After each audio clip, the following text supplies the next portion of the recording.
Coming in at number 5, we've got SCP-2750. The Foundation has a few instances of 2750 in containment at the moment, but there could be many more out there. Knowledge of these creatures has existed since the mid-1800s, but they've likely been around for much longer. They predate the Foundation, with an organization known as the American Secure Containment Initiative making first contact. The ASCI had contacted a group of Navajo people back in the 1800s and learned of 2750. They called it a Yi-Naldloshi, and it had been plaguing the peoples for ages. Apparently the beasts can take on the appearances of many different animals and men, often calling out to people in a voice so sweet nobody can resist. The creatures can also delve deep into the minds of anyone with little to no effort. If someone's targeted by an instance of this, they will lose control of their bodies and mind. The ASCI sought to quell any unrest caused by these creatures, and at first their efforts seemed to be working. The Foundation received all sorts of documentation from the ASCI when they took over custody of a lot of the anomalous objects, and one can read through their efforts to keep the creatures at bay. After launching an assault on a tribe of 2750 instances, they thought it was pretty much a done deal. Bad call though, as the shapeshifters launched a counterattack, totally devastating the ASCI forces, as well as a good deal of the Navajo who stuck around. This war went on for quite a while at the cost of thousands of lives on both sides. Many of the telegrams that came back told people not to trust the animals, likely implying that the creatures were constantly shapeshifting. The clash ended when 2750 was largely eradicated, leaving only small bands with little leadership. Looking back from a modern perspective, it's pretty clear that the ASCI unnecessarily demonized these creatures, making them out to be monsters with evil in their hearts. This was not the case, but they still went about killing them anyway. Definitely some parallels here, eh? Coming in at number 4, we've got SCP-769, an ancient artifact. Always fun, right?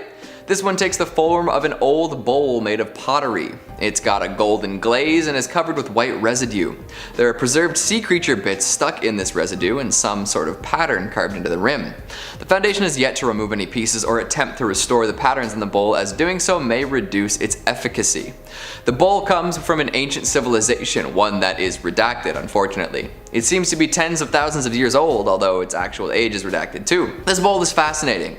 Anyone who drinks from it will learn something from said ancient civilization, like the memory just appears in your head pretty much instantaneously. However, there is a drawback to this. The memories will also overwrite other ones, kind of like computer storage. So you might learn something about the politics of an ancient society, but you'll end up losing your memories of the 3rd grade. Or maybe you'll discover some schematics related to ancient machinery, but lose out some of the memories from your career. One might think the potential trade-off could be worth it, but as of right now, no information divulged from the bowl has been particularly useful. It's mostly just trivia from a world that really has nothing to do with ours. After thousands of tests on different D-class subjects, it was discovered that the bowl actually started to repeat information. It survived for tens of thousands of years, held onto information, retained its ability to anomalously disseminate these facts, and still ended up being largely useless. Fantastic. I suppose it could be used as a form of amnestic if people were to drink from it often enough. Number 3, SCP-053, also known as the Young Girl. This one reminds me a lot of the world's current state in a way, you know? SCP-053 is that of a Euclid class, and it has the appearance of a young girl. So about 3 years old, give or take, this is how old she is. Her mental development is above average. So she's capable of basic speech, and she must be contained in a room that's 16 by 16 feet. And in her containment area, she also needs her books, games, toys, basically anything that a bored 3-year-old would want. So she doesn't get bored of using the same items because they switch them around every 3 months. That would suck though. I mean, if you're in the middle of Harry Potter and the Goblet of Fire and someone's like, and 3 months, boom, next one. I don't care if you were done. That book's so thick too. She's given the proper 3 meals a day and even up to 2 snacks too a day if she asks for them. Bedding, of course, is provided. She has a bathroom, the whole setup. Now, what is the deal with this chick? What would happen if I wanted to talk to the young girl? Well, I mean, she's 3 years old, so you probably wouldn't be able to relate on too many things, but no can do. Like I said earlier, this is a Euclid class SCP, which means you don't want to find out too much about them. No physical contact can be made with the young girl unless you're rocking the full containment suit with an eye shield. So no secret handshakes unless you're all suited up. And that's important too. Only one person is allowed to go in at a time. I mean, I'm not sure why. Usually 3-year-olds are kind of boring. Not the most thrilling stories, that's for sure. But after you enter, you're secured by a line of steel cable, and you cannot hang out for longer than 10 minutes. What happens after that? You get bored and you fall asleep. No. Basically, any human who makes contact with the young girl physically or just hanging out in the general area longer than 10 minutes, you'll rapidly become irrational, paranoid, and homicidal. Ooh, okay, talk about going from 0 to 100. But it gets worse. Don't worry, it gets worse. So after this happens, you start to become homicidal. You try and kill every other human around you before saving SCP-53 for last. But killing her is not an easy task, or else she wouldn't be here in the first place. In fact, you won't even be able to kill her. As soon as you start to attack SCP-53, you will suffer massive heart attacks or seizures. Either way, you'll die in seconds. And the young girl, well, she'll instantly regenerate from the altercation. No wounds, no nothing, and then she'll go back reading Charlotte's Web or whatever. Number 2, SCP-224. This one's awesome and pretty trippy. So SCP-224 is commonly referred to as the grandfather clock because it is. Yeah, this is a Euclid class SCP and it's a wooden grandfather clock stored in a soundproof containment. Soundproof. V important. So what happens if this clock begins to chime, as most do? Well, you age drastically. Not just like a few days, like you get old fast. You want to get old? Get old fast. Like it happens quick. You don't want to hear these chimes because each chime you hear causes a drastic localized temporal acceleration. So people and objects too, this is important, within the sound range are all affected. So some chimes could literally make you age like a small amount, maybe a week or two. So small you don't even notice it really. But sometimes your house could like collapse and fall on you and decay if you own this clock. Like when SCP-224 was first discovered, it had been found in rubble underneath the remnant of this collapsed house, and of course underneath all of that were the bodies of a husband and wife who had the misfortune of finding it in an antique store and hearing its chimes. The clock itself has some interesting capabilities physically, you know, besides the whole let's get old quick thing. The hands of the clock don't move with any consistency. Usually it's moving clockwise, but it's hard to tell given the fact that the numbers on the clock move around and shift slightly. So even if this thing only did chime at a certain time, it would be impossible to pinpoint when exactly it's going to happen. This is wild. The fact that it looks like a normal clock, this thing has probably just ruined so many lives. Imagine not knowing about this. What time is it? I think it's like quarter after, I don't know, I'm 85 and I can't see now, so what the hell just happened? And finally, number 1, because it's so fitting for Halloween, SCP-035. This last SCP monster on our list, by the way, I say monster, I mean sure these things don't look like Frankenstein per se, but a Keter class mask that makes you decay until you're dead if you come in contact with it, that is a monster. That is a haunted mask. Now, we refer to these SCPs as monsters because they're scary, and at least a good amount of them are pretty scary. So SCP-035 has the appearance of a mask. It's one of those comedy and tragedy masks. And for starters, it can bounce back and forth, changing its appearance from comedy to tragedy. And any photos or videos of the mask will also change to match its new look. So if you make a sick boomerang with the mask on, you're like, yeah, this is sweet, and it's all smiley, it might not look the same a week later. You might just be like, and it might be a sad mask, and that just doesn't work. Doesn't work for the likes. Also, if you were to touch this mask, let alone wear it, you would of course not live to tell the tale. This highly corrosive liquid that seeps from its eyes and mouth holes, the liquid isn't visible from the back, so it doesn't even seep out the back, actually. So it's a mask that's radioactive. Oh great, it's not scary at all, awesome. Well, SCP-35 has this effect where anybody near it has the urge to put it on. It's kind of like me when I'm near like anything chocolate. I'm like, ooh, should I do it? I'm gonna do it. Now, if you have the misfortune of letting this mask get in your head and persuade you into putting it on, the mask will actually get in your thoughts. It haunts you. That's a monster. I'm gonna call that a monster. The subject wearing the mask will even claim to be the consciousness contained within that mask, SCP-35. And then after that point, decay is amplified, leaving you into this mummy-like corpse on the ground. So if you're wearing the mask, you can have a brief conversation, or rather this consciousness that's taking over you can have a brief conversation. It's pretty charming too. Like if you put it on, it knows how to talk, it knows how to communicate with people. It's kind of class A until it randomly decides to enter a sadistic state where it then prompts you to commit suicide and turn others around you into mindless servants. So if you're thinking about grabbing SCP-35 and going trick-or-treating, you might want to dress up as a Toon Squad member instead. Might be a bit safer. Kicking off the list at number 5, we have SCP-2399. SCP-2399 is an extremely massive Keter class structure located inside Jupiter's lower atmosphere. So it's not the easiest place to get to, let's say that. Ever since it was discovered in 1963, SCP-2399 has been seen using these highly advanced antimatter weaponry that is more commonly referred to as the Great Red Spot. So many believe this SCP is damaged, perhaps after the impact of one of its biggest moons. So SCP-2399 responds by releasing multiple drones to go and repair said damage. Some of the drones don't linger though. A good amount is actually sent to patrol other nearby moons. There's like 79 moons, so it stays fairly busy. Other drones will actually dive deeper into the gases of Jupiter and search for parts that this SCP is missing. We estimate that SCP-2399 is 59% complete. Even that being the case, it's still terrifying. Even whilst damaged, it possesses a limitless power supply, advanced electromagnetic shielding, matter-disrupting weaponry, and very accurate tracking and targeting systems. Foundation satellites are constantly keeping an eye on Jupiter as they orbit, because the main goal here is to keep the reconstruction process below 75%, because after that, we're pretty much doomed. And coming in at number 4, we have SCP-1959. Next we have what most would think of as an ordinary spacesuit, even by the photo. This Euclid class SCP doesn't seem haunting at all. It appears to match the Soviets' SK-1 model suit, however the visor seems to be damaged. So it's impossible to get a glimpse of what lies behind the cold reflection of space. It also emits a considerable amount of gamma radiation. It is in the near reaches of our atmosphere, so it's constantly orbiting Earth, like a common satellite. But here's the kicker. It's been known to come closer in orbit, and then all of a sudden it goes further away at like any given moment.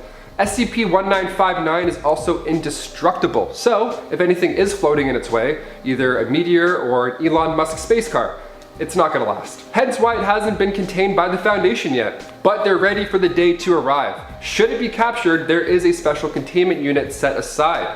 The Foundation actually once witnessed SCP-1959 trying to break its own visor. Terrifying. So whatever's going on under that helmet doesn't look too comfortable. Maybe it's got a really bad itch on its forehead and it's just like, God, come on, it's been so long. The subject has also been said to be resisting some unseen force before being pulled away, so add that in, that's terrifying. Coming in at number 3, we've got SCP-5470. Back in the 90s, there was a fixation on being sucked into a digital world. Lots of TV shows, movies, and video games touched on this idea, fleshing it out in different ways. It was like escapism on steroids. What if we could live in these perfect places catered specifically to us? What if our imperfect human bodies could be left behind? What if all our problems could be forgotten? Well, that's what a group of extremely online teens decided to do when SCP-5470 was created. This SCP is literally an alternate dimension that one could access via a web address. This is all made possible by Juan, a figure in Maxwellist lore associated with the Church of the Broken God. Kimberly Van Veek, also known as Xenia, managed to build this place with the help of Juan. Unfortunately, she didn't take Y2K into account, and the Millennium Shift actually mattered in this dimension. This caused the structure of 5470 to start collapsing while folks were still inside of it. As one might expect, this alternate digital universe attracted all sorts of disenfranchised youth who made a life for themselves within the computerized realm. The world began to break down, creating a terrifying amalgamation of broken textures and old school 3D models. Things were corrupted and the people inside needed to be extracted before they ceased to be. This entry is definitely worth a read, as it's sort of difficult to get the whole vibe of the story across in a single list entry, so go check it out. Coming in at number 2, we've got SCP-5391. I'll kick off this entry by reading the last piece of correspondence between two Foundation researchers. What do people usually do when confronted by giant monsters?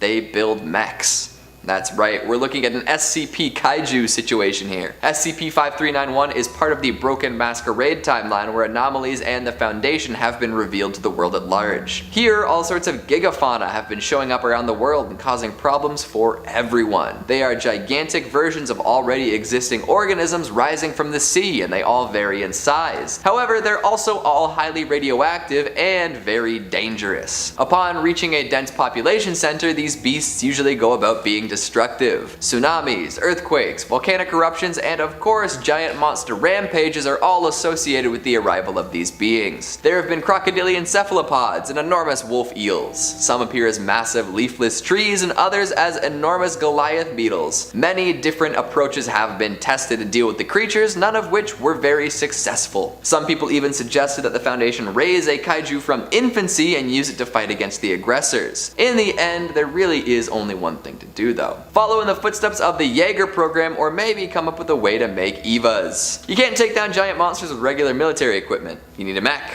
You need a bunch of mechs. And SCP-5391 is a living document concerning the development of anti-kaiju measures. And finally at number 1, we've got SCP-5520. This anomaly used to be the SCP Foundation senior researcher and provisional site co-director Dr. Wynne Riderick. After being exposed to esoteric materials for most of his career, he gained some reality-bending abilities. Along with these abilities came cognitive impairment, dissociation, depersonalization, derealization, and amnesia. He's been toiling away in a vast series of caverns below Site-43, researching things that don't quite make sense to the average layperson, or anyone for that matter. He can't explain why, and it doesn't seem as though he's keen to stop anytime soon. The structures below Site-43 aren't anomalous themselves, but they're so large and improbable that their existence is anomalous. The good doctor dreamed up 43 staff to work under him and continued to work in line with the Foundation's objectives. As he continues his work and alters reality down there, his mental state deteriorates further. Folks above ground have attempted to communicate with him to varying degrees of success. Most of what he sends up is nonsense about principles that don't really apply to the real world, if there is such a thing, and anyone who goes down to visit inevitably disappears. Thanks to a letter left behind by the old Wynne, it seems as though he knew that he'd eventually mentally decline to the point that he wasn't even a sliver of himself anymore. The Foundation doesn't seem to mind this too much. Coming in number 5, we've got SCP-2662. This SCP makes its way out of containment pretty regularly. Thing is, it doesn't really want to. It would be perfectly happy to stay under Foundation custody until the end time, spending most days lazing about and eating on someone else's dime. Unfortunately, that'll never be the case for this strange, stretched out humanoid. 2662 is a 4-meter tall, tentacled individual who tends to wield some sort of psychic influence over the people that spend a lot of time near it. Lots of folks seem to become attuned to its wants and needs over time and feel compelled to act in ways that will please the creature. That's just the beginning though. If it were just a vaguely eldritch being who wanted to play video games and get the daily newspaper, the Foundation would probably label it Euclid. Hell, maybe even safe. These days, that's not an option though, much to 2662's chagrin. The secondary anomalous effect is the spontaneous generation of religious followings around once a month. 2662 does not choose to make these zealots appear, they just sort of do. So once a month, out of the blue, a group of crazed religious lunatics will attempt to break 2662 out of whatever Foundation site currently houses it. The weirdos then perform all sorts of nasty, violent, and sexual rituals that usually center our cephalopod pal. One such example was a group known as Towards Him, spelled H-Y-M-N, blasting into the containment cell, cutting their hands, pleasuring themselves, and then drawing symbols on the walls with a mixture of blood and other fluids. 2662 was horrified when this was happening, but the group seemed quite pleased with themselves. This sort of thing happens often, usually with them taking 2662 out of containment when all is said and done. And no matter how many times the Foundation eliminates these groups, they come back in a different capacity with all prior knowledge of Foundation strategies intact. The poor anomaly just wants some peace and quiet. Coming in at number 4, we've got SCP-2006. As long as everyone follows the rules, we should be okay. Well, at least for a little bit. It really is only a matter of time until this SCP decides it's time to try something new. On a good day, SCP-2006 is an anomalous sphere that just floats around its containment cell. The one and only goal of this anomaly is to scare as many people as possible. Sounds pretty bad now, doesn't it? Add in the ability to shapeshift without any known limits, and you can probably see the impending apocalypse on the horizon. Thankfully, this being is gullible and doesn't really understand what people find scary. You can't read their reactions too well either. Most of the time, it'll try and jump out from around corners to shock new doctors and researchers. It also likes to take the form of Roman from the 50s sci-fi goof-fest robot monster. It looks like a gorilla suit with a diving helmet bolted to the top. Not exactly the image of terror. Here's the thing though, the Foundation keeps 2006 on a steady diet of cheesy, unscary fiction in order to keep its curiosity sated. They bring in actors to pretend to be scared when 2006 transforms into rubber suit monsters for the 100th time. This way they can keep it satisfied, thinking that it has successfully terrified some humans. Definitely don't want it getting any bright ideas. Because the day it realizes that causing damage to the Foundation site would cause terror, it's game over. If someone brings in a movie that's a little too real-life spooky, we're all doomed. Hell, if it catches on that the folks it's been scaring are simply acting, it might attempt to do something more drastic. And with unlimited shape-shifting potential, it could break free and cause problems with minimal effort. For now, it's quite friendly with folks it's already scared, and the Foundation would really like to keep it that way. Coming in at number 3, we've got SCP-5481. A classic horror trope is having characters misinterpret trees as something more sinister. Sometimes a branch scraping a window can feel like a monster trying to break in. Other times, a swaying tree in the woods can appear to be a person from the right angle. Well,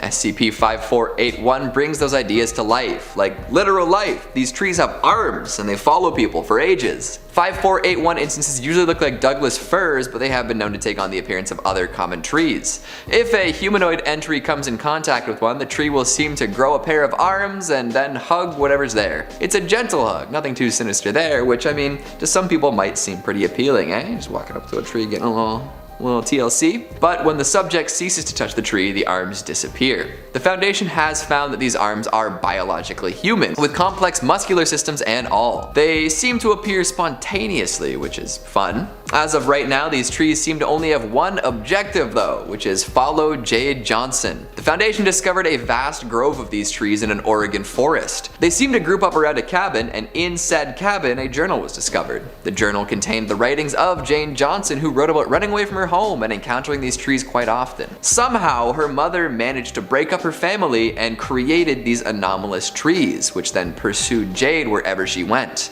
Eventually, Jade disappeared. And with her, so did new instances of the trees. Curious. Coming in at number 2, we've got SCP-5877. This one's a good jumping off point for the Man in the White Suit hub, which is an expansive tale of nobodies and name machines. Have fun with that. But to focus on 5877, we'll discuss what exactly they are. This SCP refers to a collection of human-like entities. They're identical to regular people but have no origin. No identities, no records of prior existence, and most recovered instances have been deceased, and they'll show up in places where they really shouldn't be. At one point, dozens were found in the remains of a house fire, even though only 2 people were unaccounted for following the evacuation effort. Another strange event was when a plane crashed and 30 additional victims were discovered, none of whom could be identified. It's just freaky, don't you think? That beings would just appear like that, totally without any roots? Of course, there's plenty additional information to be gleaned from the logs, but that's all part of the bigger picture. Take a look and see if the story draws you in. Let me know if you figure out where exactly all these nameless, identityless people come from.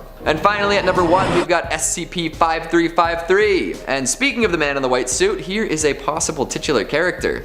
He and nobody are waging a private war of sorts, causing problems and solving them at the same time. I'm not so sure that we can call SCP-5353 a monster, as they've done both benevolent and beastly things over the years. He's interesting, but also a little scary. Keep an eye out for these mysterious figures. They seem to be able to make strange things happen wherever they roam. 5353 has been cited putting up leaflets that are full of unreadable anomalous text. He's also been spotted chilling in the woods, smoking a cigarette, supposedly waiting for a sign.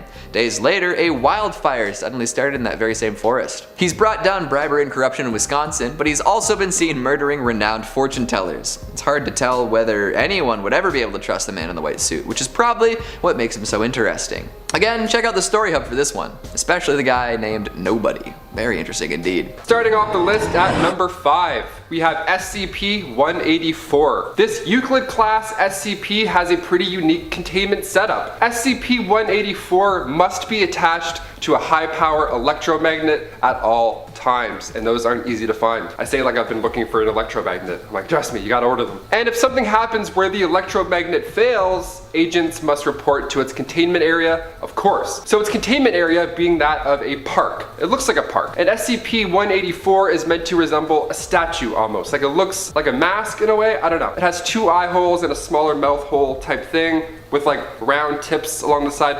There's probably a photo. I'm explaining it while I'll do the Will Smith.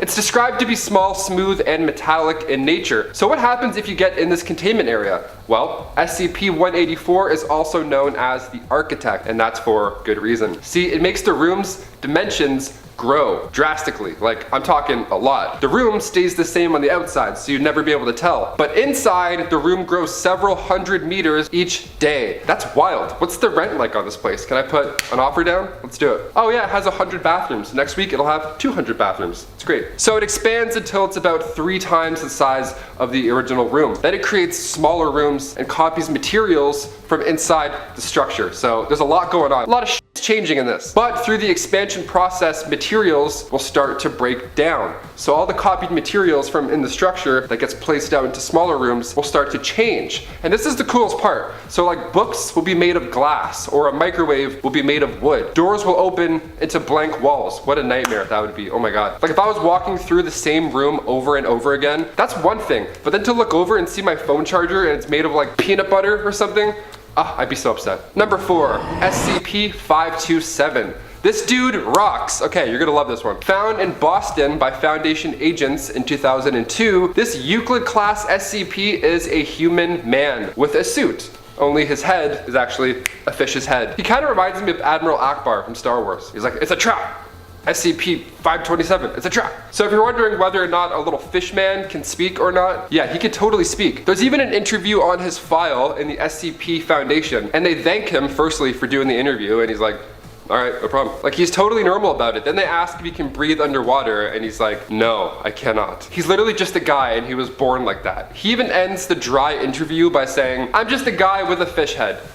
If I know. And honestly, you couldn't have said it better, SCP-527. Our dude also goes by the name of Mr. Fish. I feel like he could have done better. He's even tatted up too, believe it or not. He's got like a tattoo on the bottom of his left foot that reads Mr. Fish from Little Misters by Wondertainment. So that name actually marks Mr. Fish as part of a collection in the SCP family to 19 other similar individuals, some of which going by the name of Mr. Soap, Mr. Laugh, Mr. Hungry, and of course, one of our Mr. Fish. Coming in at number 3, we've got SCP-2241. Now, if you want someone totally volatile, look no further than 2241. Children are volatile for sure, especially when they have reality-changing powers and don't totally understand how to use them or the implications of such abilities. There's a lot of growing to be done, and if the proper care isn't taken, a young reality bender could end up causing some serious issues. Keeping an eye on 2241 should be of the utmost importance then. This is a 7-year-old boy named Cameron. When he was discovered by the Foundation, he had some telekinetic abilities and appeared to have latent reality bending abilities. In order to keep him largely in line, Foundation folks decided to start putting him through a training regimen. Of course, they got to do some research too. He's convinced that he's a superhero being trained for heroic duties. At first, he avoided violence, opting to turn knives into chocolate and teleporting people out of harm's way, but this proved to be undesirable for testing purposes, so the Foundation cranked up the difficulty and life or death stakes during these operations. Whether this will negatively affect his mental state is yet to be seen. It definitely sped up the awakening of new abilities though. This little lad is zipping through the air, seeing seconds into the future and transforming matter without needing to see it. He considers it all leveling up so he can help people, but the researchers within the Foundation may have more sinister and militaristic plans for the young dude. Eventually he'll realize the scope of his own powers and will have to make a choice about what he's doing with them. Let's hope he makes the right one. Coming in at number 2, we've got SCP-3999. Man, if there is one reality-altering skip that seems to come up again and again, it's gotta be 3999. Poor researcher Talleyrand, stuck in an insane jail of his own invention. This SCP threatens to end the world as it poses a ZK-class end-of-reality scenario.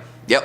Ending reality counts as altering it. For whatever reason, this world-ending anomaly took great interest in a Foundation researcher known as Talleyrand. To prevent the destructive effects of this thing from reaching the world at large, the Foundation hid Talleyrand away, far away from human populations. Although even this is debatable, as the document outlining special containment procedures seems to have been heavily edited and possibly even altered along with rapidly shifting reality. So the best way to get an idea of what the hell is going on here is to read the document in full. In doing so, you'll see just how unbelievable and hard to understand things can get. It's implied that most of the document is written by Talleyrand as they experienced unending torment. 3999 constantly alters reality in the area around them, forcing them to live through truly horrible and painful scenarios over and over again. Although this may be awful for Talleyrand, the rest of the world is lucky that the effects don't spill over. If 3999 made it to the world at large, we may all have to face down our families dying in front of us, weird Harry Potter references, scented candle confusion, children laughing at us, and of course, ceaseless agony. Thanks, Talleyrand. And coming in at number 1, we've got SCP-2343. And honestly, this reality bender can keep doing what he's doing. If what he says is correct, we definitely do not want to meet his wife under any circumstances, so let him deal with that and leave him well alone. 2343 is a humanoid that looks to be in his late 50s. The Foundation picked up on his presence after a long night of drinking. Yep, he got too drunk and let his abilities slip. If that's not relatable, I don't know what is. So the Foundation picked him up and brought him in for questioning. During this time, he produced some cigarettes and a lighter, neither of which could be found afterwards. Or maybe it was a guitar. Who knows? Either way, he seems to be able to voluntarily restructure reality, and he's been pretty responsible with it. Mostly, he just grabs food or cigarettes for his own consumption, but the night he was found, he was assaulted by his wife, and then the Foundation took him in. This is particularly bad news because it appears that his wife has quite the temper and can also alter reality. So once she finds out where her husband's being kept, she probably won't take it in stride. No, she'll probably turn everyone inside out and then beat up her husband again. No wonder the poor guy took to drinking. He's pretty worried about this happening too. In fact, he's added his own addendums to these special containment procedures, calling out the Foundation and their reality anchors, attempting to convince him to work with him to find his wife before things get out of hand. I say help the man. Coming in at number 5, we've got SCP-5175. It's actually pretty impressive how close this SCP gets to being a joke, but never quite crosses the line. We've all known a Damien at some point during our life, and no matter how you felt about them, I'm sure you'd be happy if they got to live out their days with SCP-5175. Let me explain. This SCP is a knife, and you might be thinking, hey wait, a knife isn't a monster, it's a knife. Well, if you knew what this knife was capable of, you would think differently. Within the knife resides the spirit of Kuroi Tanken Hanzo, a 12th century samurai. He was trapped within the weapon by a witch centuries ago and needs to collect 1 million souls if he wants to be released. So he enlisted Damien to help him on this quest. Whenever a person of interest 3445 or Damien Woodcock uses the knife to cut anyone, Hanzo will materialize and take the person to the Shadow Realm. No, really, they disappear to an extra dimensional space, sometimes called the Realm of Unsaved Souls, or the Land of Forsaken Suffering, or Demon Realm for Bad Apples. It's a pretty wild and also super effective way of dealing with difficult adversaries quickly. So effective that the Foundation has enlisted Damien to lead a task force in clearing out an anomalous shopping mall full of otherwise invincible entities. Damien used to be a mall security guard obsessed with anime action movies and edged weapons. While walking by a cutlery collection at the mall, he felt a presence calling out to him. It was Hanzo, reaching out to him from inside the knife. Somehow he felt that Damien had the soul of a warrior, likely based on his constant thinking about shonen-style situations. After purchasing the knife, he learned of its anomalous properties and started training under the tutelage of the ancient samurai. These days, Damien and SCP-5175 can be found doing crazy flip-kick maneuvers and taking out dozens of strange creatures daily in the anomalous mall. Hell yeah, Damien. Glad you can live out your ninja fantasy. Coming in at number 4, we've got SCP-5987. At one point, it was assumed that the captain of the ship known as the Duc de Danzig had anomalous powers. The ship was a privateering vessel, well known for manipulating the paths of other ships, running them aground and smashing them into rocks. However, someone came across the ship one day and noticed something strange. It was drifting aimlessly, and upon further investigation, it was discovered that the entire crew had been killed in an extremely bloody manner. Assuming this was mutiny and that nobody else had the ability to steer other ships, folks were willing to put this one to bed. But a little later, a ghost ship started to appear. It would sail around for a while, exhibiting similar separate ship steering tendencies before disappearing without a trace. The Foundation then classified this phantom vessel as the real SCP-5987. Civilians had to be kept away from the manifestation area, and no Foundation ships could get close without being steered into disaster. To figure out exactly what was going on, a submarine was sent to investigate. The Duc de Danzig was discovered, full of skeletons and with a seemingly functional flagpole. Notably, the figurehead of the ship, a carved siren, had not taken any damage at all. It was at this point that folks figured out exactly what had been causing all the ruckus. The figurehead! It seems so simple now. The siren was indeed able to control any seafaring vessel within eyesight and was used to run rival ships aground. While vastly profitable for the captain and his crew, the siren herself resented the task. So one day, this carving decided to kill the crew. These days, the figure has been attached to a miniature sailing ship and is allowed to sail around a Foundation enclosure to its heart's content. We love a happy ending. It's just too bad so many ships had to go down though. And coming in at number 3, SCP-372. This one is a personal favorite of the SCP family. See, SCP-372 is also known as the Peripheral Jumper, and it's a creature of unknown origins, of course, but it's about 2 meters long from head to toe, well, tail rather, and it weighs in at about 100 pounds. It has a long, thin body with 8 pairs of narrow limbs. Every part of the body is abnormally flexible, and the limbs are coated with small fibers that cling to almost any solid surface. So it's like a little thin Spider-Man type thing. So basically, this thing is like a thin boy. It's very thin, almost noodle-like, some would say, with their noodly limbs and noodle neck, I don't know. Instead of having ears or eyes, it has a yellow sensory organ which gives it the ability of echolocation. So it's like a bat noodle, you know? And can also detect energy transfers, like the electrical impulses in our brains. So if you think you can just sneak up on old Noodle Rick, you're wrong, Buster. SCP-372 has learned to time its movements to the pulses in your brains and can predict the movements of any being around it. So it uses this technique to hide, either by hiding behind the person's head who's looking for it at all times, or by hiding in their peripheral vision, or you can see it for a very brief second if you blink really fast. So this is the scariest SCP hands down. I would lose my goddamn mind just sitting at home looking for it like...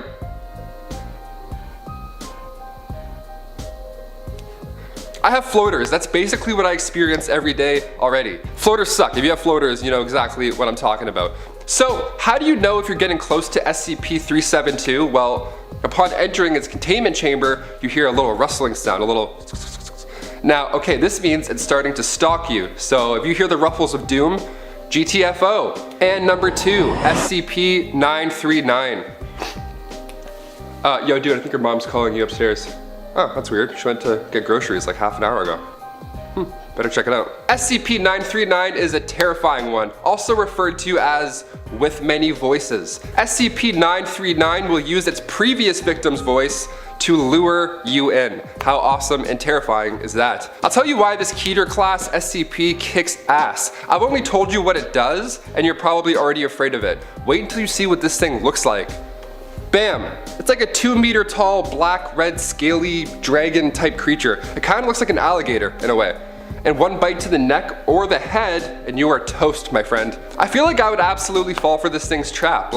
So once it attracts you, as soon as it sees you, it's chasing you down to kill you. Like, it's fast. It's got 4 legs, like I said, but each leg has like 4 claws. It has 3 on the top and then one has like a little thumb. So, you know this 550-pound thing is going to grab you by the neck or something with that claw thumb. I don't like things with thumbs. Like raccoons, they can just grab garbage. I don't like how they can open things with their hands. No thank you. The jaws of this monster have a bloody red color and razor sharp teeth, of course. And they're long teeth too. They're not like little baby guys. No, they're like 6 centimeters long. Imagine that in your neck.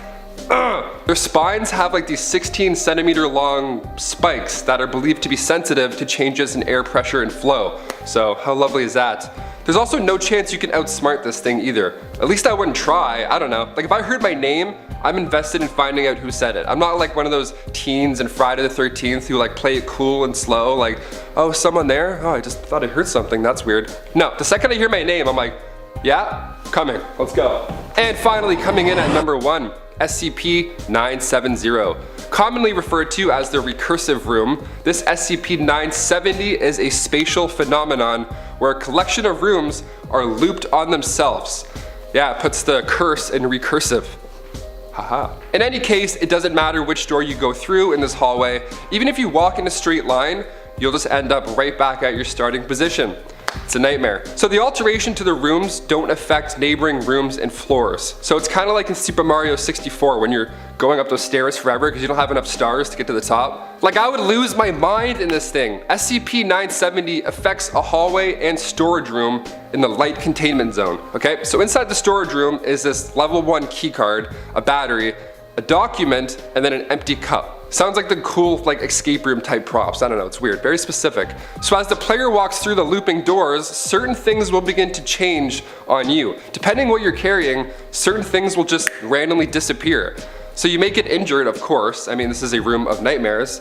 I would for sure hit my head off something pretty hard. Like, I don't want to be awake for this nightmare. This next thing is just so wild. So if you keep doing these laps over and over, a dead scientist will appear in the room just rotating in midair.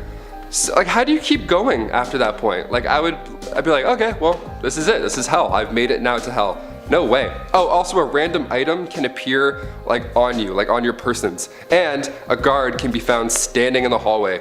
He doesn't say anything. He just stares at you the whole time. He'll vanish eventually if you keep walking, but you got to deal with that first. I mean, that's good luck. If the subject is carrying any documents, one of them will be replaced by another random document. Like, imagine checking your work schedule and then all of a sudden you look and it's just something else. It's actually on Mount Golgotha. You're like, ah. Coming in at number 5, we've got SCP-5070. Inanimate objects should remain that way. You know, inanimate. If they start acting like they're sentient, I get a little worried. Toy Story is a lovely story and all, but if I ever saw an action figure act like that in real life, I would be convinced it was demonic possession or something. I would burn it or drop kick it out the window. But what do you do when something that doesn't have a human or animal shape starts acting funny? Take SCP-5070 for example. It is a stapler.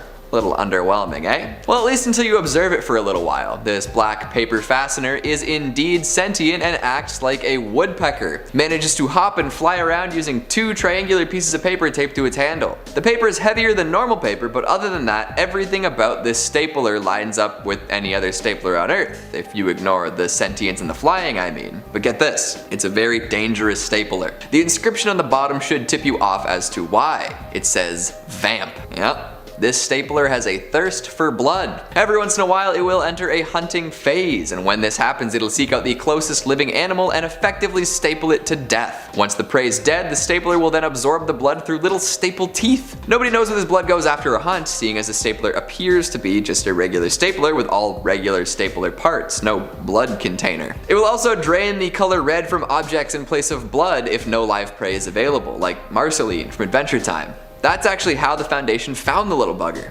Increased reports of once red objects turning gray showed up, and they eventually came across an uninhabited home with an aviary in the main bedroom. Apparently the stapler was created by an anomalous product maker, but I won't get into too much detail here. All you need to know is that there is a flying stapler out there that will drain you dry. Be careful. Coming in at number 4, we've got SCP-5194. Oh no. That just about sums up how one might feel after reading this entry through. The SCP itself has 2 parts. SCP-5194-A, an anomalous submersible that was meant to collect data, and SCP-5194-B, an anomalous memortic sink meant to turn memories into binary code. For a while these 2 objects were being experimented on as possible next level amnestics. They can be used to remove hard to remove memories, usually ones imparted by anomalous means, and store them somewhere secure. But things got a little out of hand. It became apparent that 5194-B wouldn't just remove memories. No, it went much further, annihilating some people, leaving them as lifeless husks.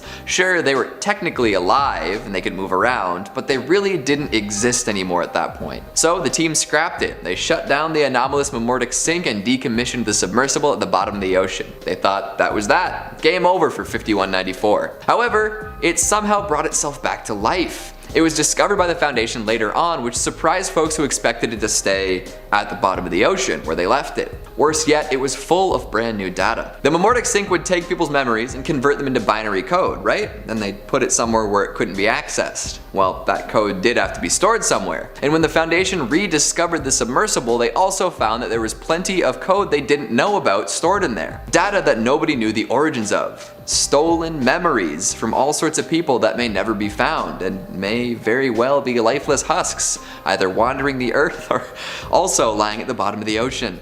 Number 3, SCP-682. This one's pretty fun. So SCP-682 is described as a large reptilian monster. Its origin, of course, remains unknown, as most of these are, but this creature is very smart. And at one point, this creature was engaging in a complex conversation with SCP-079, which was also a Euclid class in the form of a microcomputer. So if it can communicate by those means, it's got to be pretty street smart at the same time. Few things to know about SCP-682. It hates all life, ever.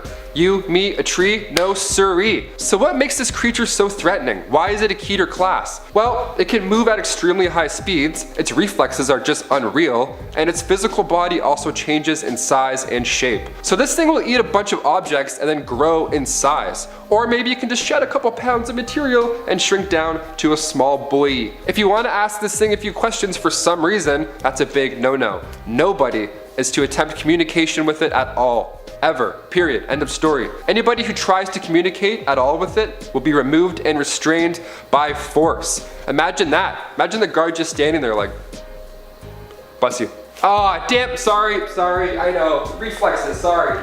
So how does one contain SCP-682? Well, you gotta get a 5 by 5 by 5 meter chamber with a 25 centimeter acid resistant steel plate lining on the inside. The chamber itself should ideally be filled with hydrochloric acid, so much so that SCP-682 is fully submerged in it. It's kind of like a hot tub, but I don't know. If it moves or speaks or does anything at all for that matter, you gotta handle it. You gotta handle it fast and forcefully, because this reptile from hell doesn't play around. Number 2, SCP-409. Now, with Superman's kryptonite being, well, kryptonite, you have to wonder if there's any type of crystal or rock that can do that kind of damage to humans. Well, fun fact, there is, and it's SCP number 409. Known as the contagious crystal, This Keter class crystal stands at 1.5 meters tall and will crystallize any object that comes into contact with it. So it takes about 3 hours to fully convert you into crystals, inside and out. And I thought growing pains were bad. Eek.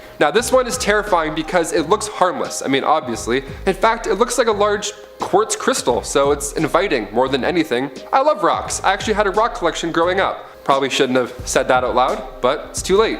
The only way to carry SCP-409 is by using a granite case. Now, you know we all have those granite cases lying around, you know? You got one in your garage? Cool, use that one. Granite is the only thing immune to this effect, and to this day we're not sure why. This is terrifying because you don't see anything scary, there's no warning. Whereas other SCPs, like the ones that I just mentioned, you kind of have an idea of what you're getting into just by looking at it. Like if there's a lizard in acid, you're like, oh, it's probably bad news. If this SCP was sitting on your granite desk at work, I'm sure you would lose about 8 co-workers within the first week. Cindy walks by, she's like, oh, it's nice, that's for candles. And then just, she's dead, that's it. So what does this even feel like? Well, let me tell you, it's not pleasant. It feels a lot like frostbite. And once your entire body is crystallized, it will then start to make creaky noises. And then, boom, you explode into 1,000 fragments. With force, too. You don't just like kind of crumble and collapse. You go, bah, and you explode.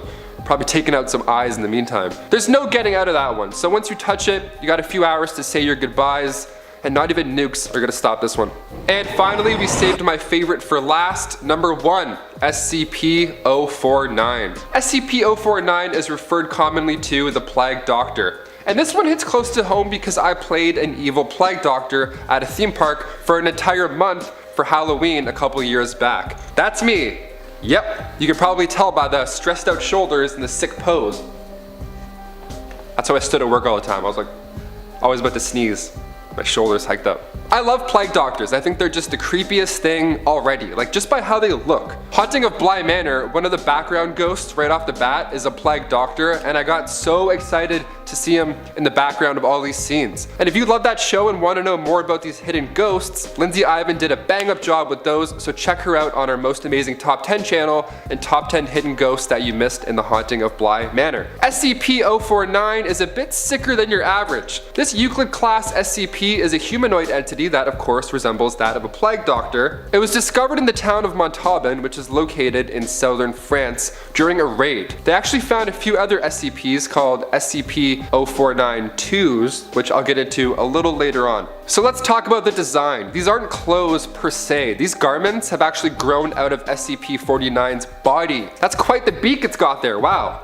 So the best part of this SCP is that just by one touch, it can kill you. And then after that, it roasts you and talks about how you did little to kill the pestilence. And yes, when I worked at this theme park, I was able to talk to guests, and yes, I had an absolute amazing time saying that to everybody. So after its touch of death, it will use whatever it has in its medical bag to bring you back. Only you come back as a zombie type humanoid. Yeah, those are the SCP-49-2s that I mentioned earlier. So after this point, it can control you. You have basic response and motor functions, but ultimately this Plague Doctor decides what your day entails. Kicking us off at number 5, we've got SCP-2599. Most reality benders are dangerous because they can change the world according to their will. If they have something sinister in mind, they'll put it into action and there isn't much anyone can do to stop them, or even realize what's going on. But with 2599, anyone can speak changes into existence. Like, as long as you have access to the 14-year-old girl now known as SCP-2599, you can potentially get anything you want. Well, at least sort of. SCP-2599 has an anomalous effect that breaks down into 2 components. First, they can't disobey any direct commands. This has no limits, even ending up with 2599 scoring a 0 on the psychic resistance scale. Hypothetically, you could tell 2599 to fly and they would.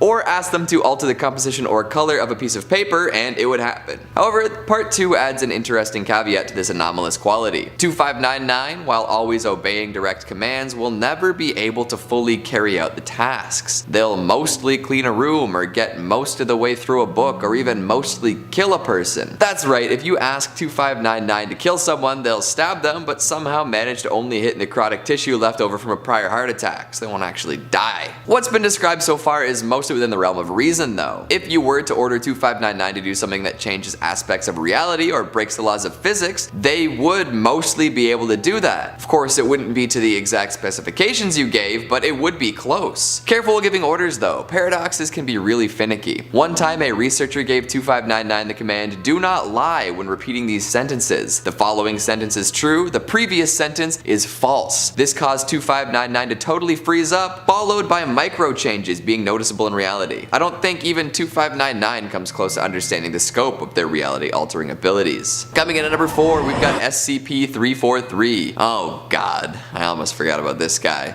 See what I did there?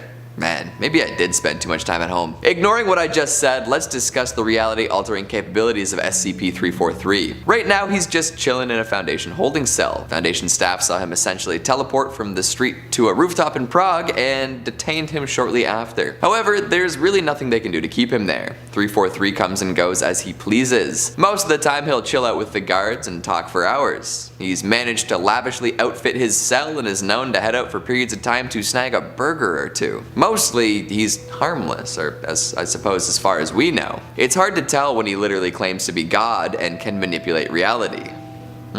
Actually, those powers are a little worrisome, especially when you read a little deeper. There used to be a Foundation doctor that was a little curious about the actual implications of such a reality bender. He did a little digging and got disappeared.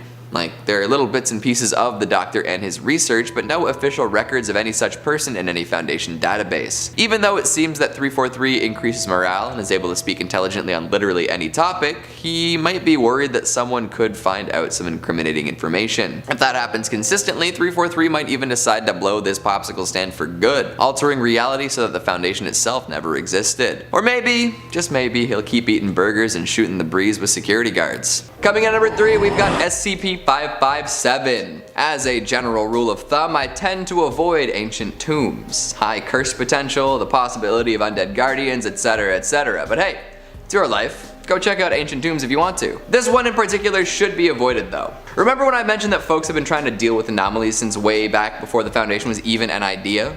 Well, this is a perfect example. Built around 2400 BCE, this tomb seems to be more than just a tomb. There are 5 underground levels, each with apparently increasing levels of security. Living quarters and weapons were found on the first level, seemingly providing a place for guards to hang out.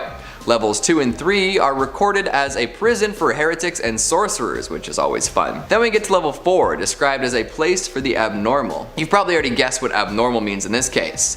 Skeletons resembling some modern SCPs were discovered locked away in stone cells on this level. Containment chambers from thousands of years ago, who knew? Level 5 is where the real danger begins though. It's a long hallway absolutely packed with booby traps. If you can make it to the end, there is a large room containing a granite block, and at some point something was chained to this block. Not anymore though. Whatever was so dangerous that it had to be chained and buried underneath an ancient prison has escaped. Uh-oh. Coming in at number 2, we've got SCP-1962.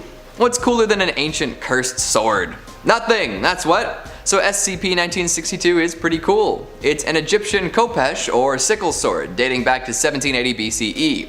The sword is covered in hieroglyphics and has an interior cavity running the length of the blade. Within this cavity lies living cardiac muscle tissue. Nobody can explain how this tissue still remains functional.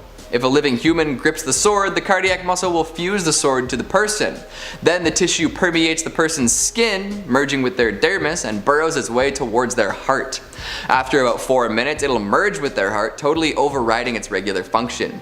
The SCP now controls that person's heart rate.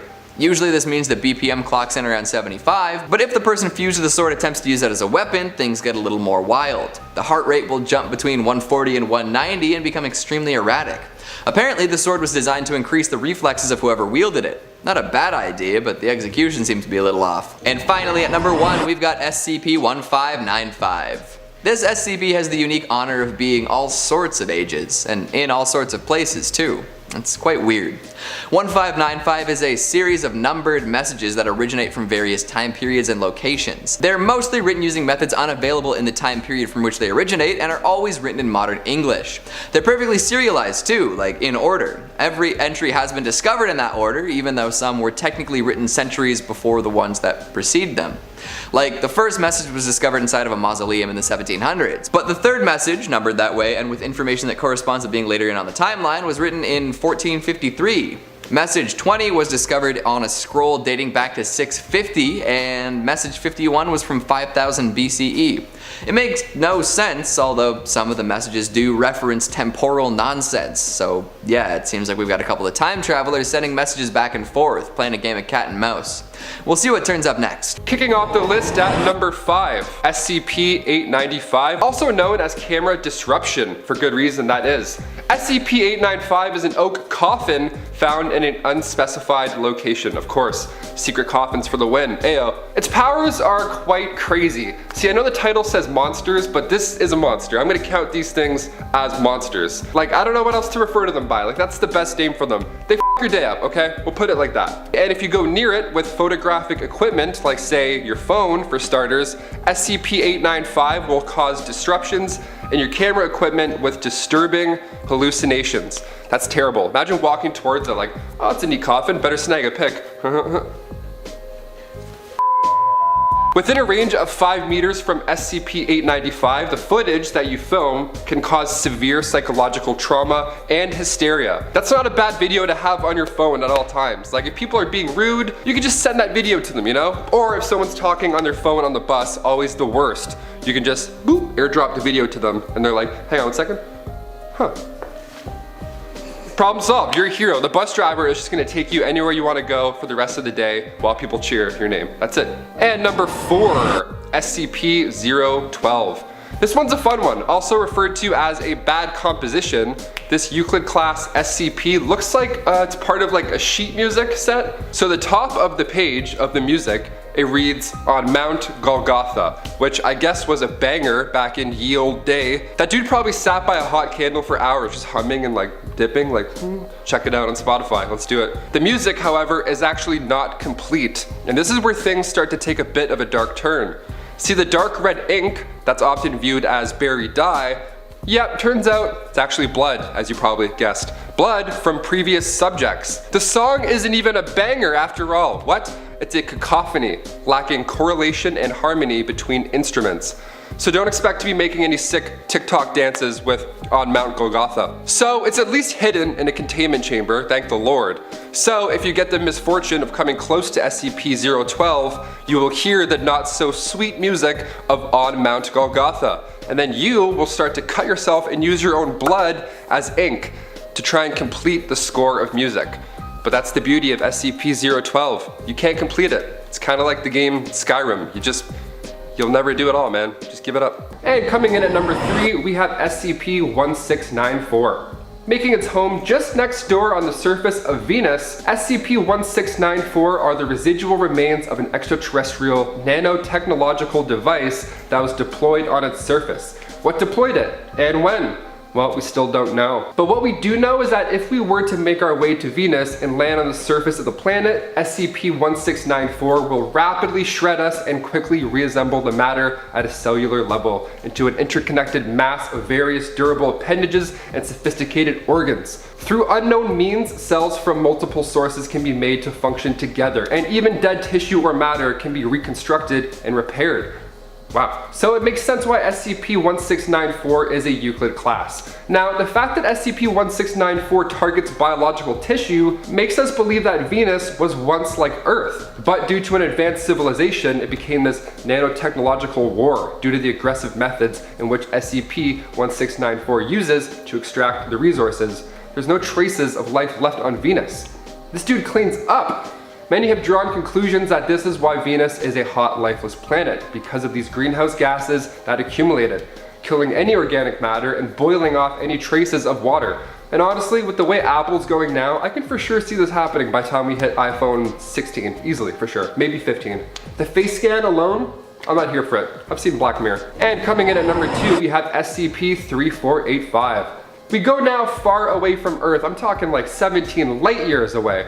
This Keter class SCP has quite an interesting look to it. One that resembles, well, yeah, a lobster. And it's a big lobster too, bigger than the sun. Yeah, let's get into it. SCP-3485 was discovered back in 1999 by an astronomer, but of course, when he showed the world his brand new, proud discovery, everybody thought this guy was nuts. Until the SCP Foundation discovered it 2 years later. God, that has to suck. That's a pretty loaded I told you so, I think, coming from his direction.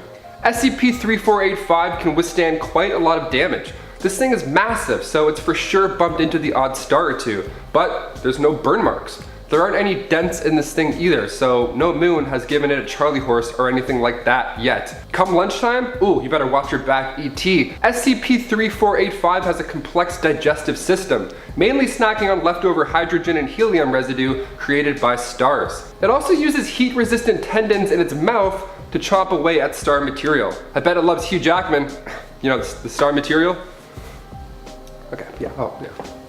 So when you eat a lot, usually a few hours go by, and then that waste has to go somewhere, right? So when it comes to a galactic lobster, where's the litter box? What's step 2? Well, it uses its nuclear reaction to process material. We're talking mass energy conversion with zero waste. Teach us your ways, please, we need it.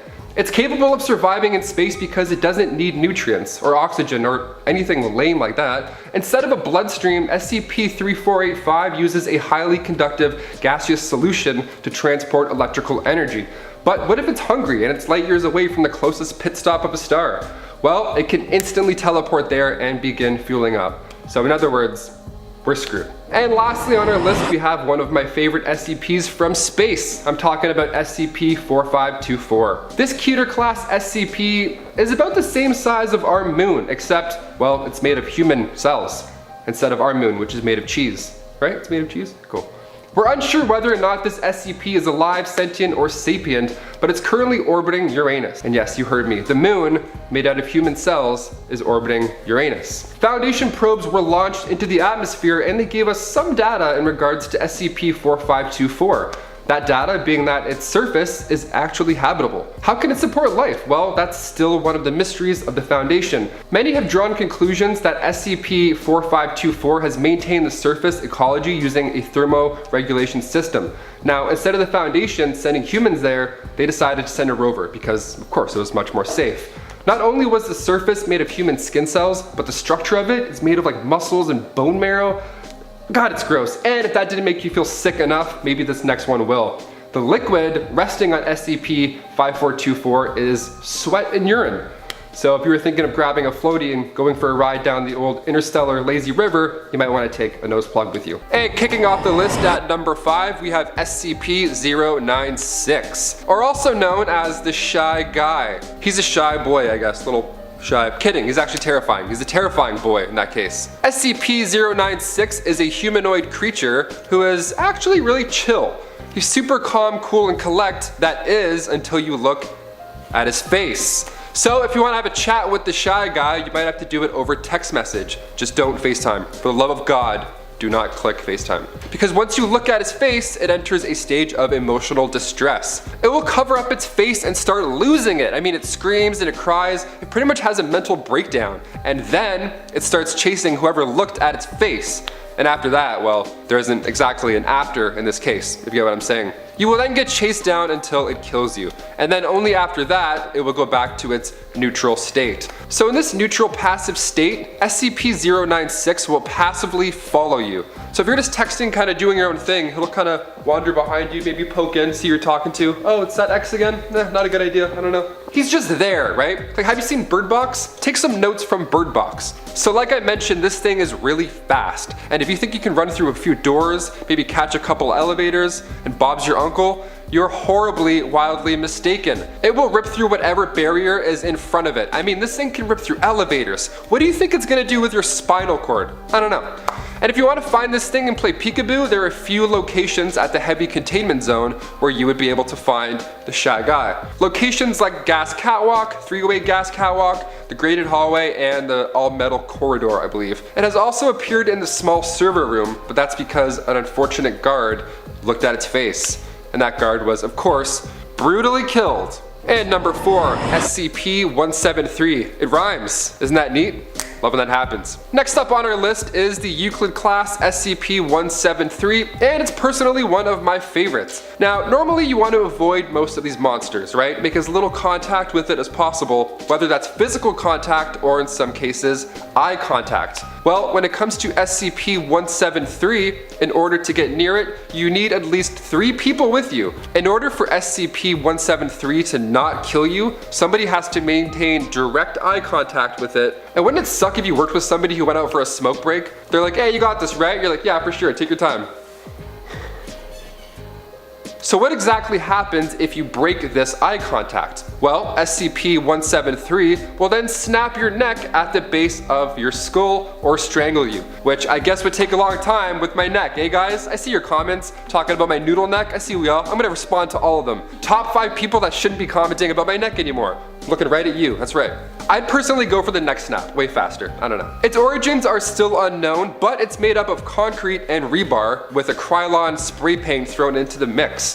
And the best part of this one, well, at least 2 people have to be staring at it, because even if you blink, that counts as breaking eye contact, even for that tiny amount of time. Maybe you could wink though, you're just like, I don't know, that's how some dogs blink. It stresses me out. But that's so stressful. Better hope that if you wear contacts, they don't get dry at work, or else you're screwed. And of course, SCP-173 must be locked up at all times. Even after entering the container, you must lock the doors behind you. The only time you would go in is bi-weekly, and that's just to clean up the holding cell, of course. There's this reddish-brown substance on the floor, and apparently it's a fun combination of blood and feces, which sounds perfectly splendid. The sounds that SCP-173 make are reported to sound like scraping stone, which is fun. Even when nobody is inside, this is supposedly a normal thing. And if anybody walks by and they don't hear that, it means we got a problem. And you must report it to the acting HMCL supervisor on duty. Hashtag duty and blood. Gross.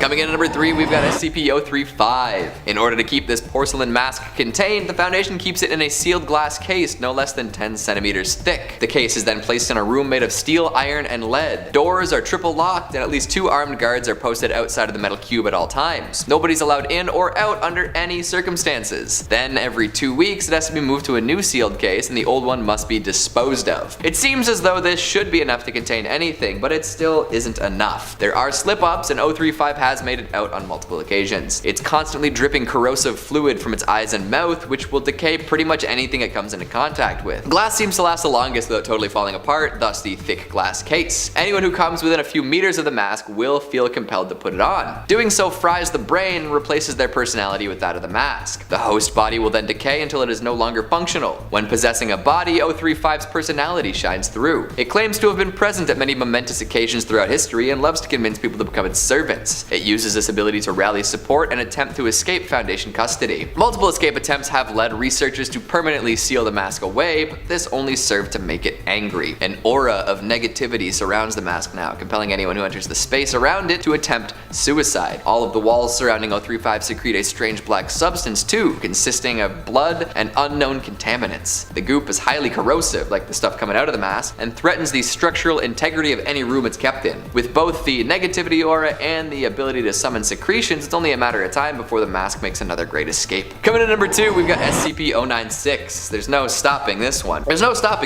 If someone sees an image of its face in any capacity, no matter how far away they are, 096 will track them down and kill them. The pale, lanky humanoid will cross oceans, plains, and mountains to unhinge its terrifying maw and tear folks to pieces. It's been clocked running at 35 kilometers per hour and has been known to accelerate to much faster speeds. In fact, the top recorded speed has been redacted, so we probably don't want to know how fast it can actually go. The Foundation has attempted to contain it to prevent these violent activities from continuing, but to no avail. If it's compelled to find the person who witnessed its visage, it'll make its way to them no matter what. And in the process of doing so, more people are likely to see it and become targets. The only way to prevent this from happening is to terminate it, and that has also proven to be quite difficult. The thing has withstood anti-tank rounds, taken hundreds of 50 cal rounds to every part of its body, and kept trucking. You could tear all the flesh away from its bones and it would continue killing, so yeah, this thing is gonna escape, and it'll escape again. Thankfully, it seems to become docile after eliminating everyone who's seen it. This has provided the Foundation with ample opportunity to retrieve and safely place it back in containment where no one else can witness it. One of these days, though, there's gonna be a chain reaction of witnesses, and we're all done for. And finally, at number 1, we've got SCP-2845. So go ahead and read the containment procedures for this godly deer. Just go and see how complex and ridiculous it gets. There are morality plays performed featuring 6 masked figures, years, people are forced to drink half liters of olive oil before breaking boulders with hammers. Children are to be roasted and eaten, and more, all on a constant 63-hour and 54-minute cycle. A lot of ritualistic nonsense has been outsourced at this point, but it must be done by the numbers all the time with no mistakes or variations. Now that the ritual has been set, it must be performed exactly so for the rest of time. If this can be kept up, 2845 will remain contained. If not, the godlike creature will escape and transmute matter to its heart's content. This will be catastrophic for everyone involved. Really, there shouldn't be any way for the Foundation to contain this powerful entity. Any cage they could build would be immediately turned into metallic hydrogen and helium, and the beast would run free as if nothing had been there in the first place. But by divining this insane ritual and performing it forever, the deer remains in one place. One slip up though, and it all falls apart.